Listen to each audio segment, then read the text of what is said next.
গরুচোর সন্দেহে দুই যুবককে গাছে বেঁধে মারধর। জলপাইগুড়ির রাজগঞ্জের কুকুরজান গ্রাম পঞ্চায়েতের ভাঙামালি এলাকার ঘটনা। এলাকাবাসীর অভিযোগ, ধৃত দুই যুবকের মধ্যে একজন বাংলাদেশি এবং একজন ভারতীয়।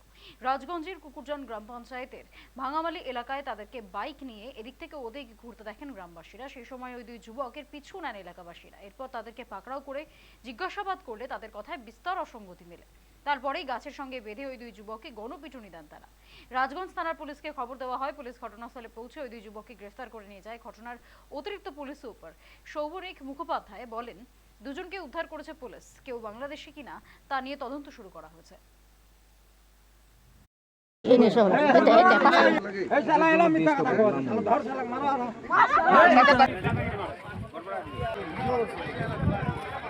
এখানে দুজন চোর ধরা পড়ছে। হ্যাঁ, একজন বাংলাদেশের আর একজন হচ্ছে ইন্ডিয়ান। হ্যাঁ, তো এখন কি করলেন?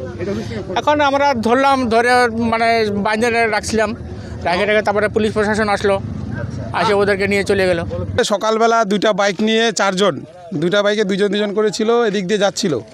তো যাওয়ার পথে ওইখান থেকে জল দিচ্ছিল, ওইখানে পাইপের ওইখানে যা স্লো করলো, তাতেই ওইখানে লোকাল দুজন দেখে নিয়েছিল যে যারা গত কিছুদিন আগে তার একজন কাকা বা ভাইস্তা মারা গেছিলো। ঠিক আছে, তারা দেখার পর ওদেরকে দুজনকে সেখানেই ওই মুহূর্তেই তাদেরকে পাকড়াও করে গাছের সাথে বেঁধে ওদের পরিচয় জানতে যায়। তাতে জানা যায় একজন বাংলাদেশি আর একজন ছিল লোকাল সন্ন্যাসী পাড়ার ওদিকে একজন লোকাল ছিল। তার পরবর্তীতে ওদেরকে অনেক রকম জিজ্ঞেস করার পর জানা গেল যে এরা কালকে রাতে গরু চুরের ব্যাপার ছিল, কোন বাংলাদেশে গরু পাচার করার একটা ইসে ছিল।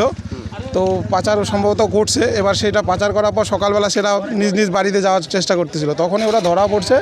ধরা পড়ার পরে সমস্ত লোক এসে আশেপাশের লোকজন এখানে আসলো। আসার পর পুলিশ প্রশাসন থেকে লোক আসলো, বিএসএফরা আসলো। কিন্তু পুলিশ প্রশাসন আগে আসার পর তারা সেই দুজনকে নিয়ে, দুজন ধরা পড়ছে যে দুজনের মধ্যে একজন বাংলাদেশি একজন ইন্ডিয়ান, তাদেরকে নিয়ে চলে গেছে থানায়।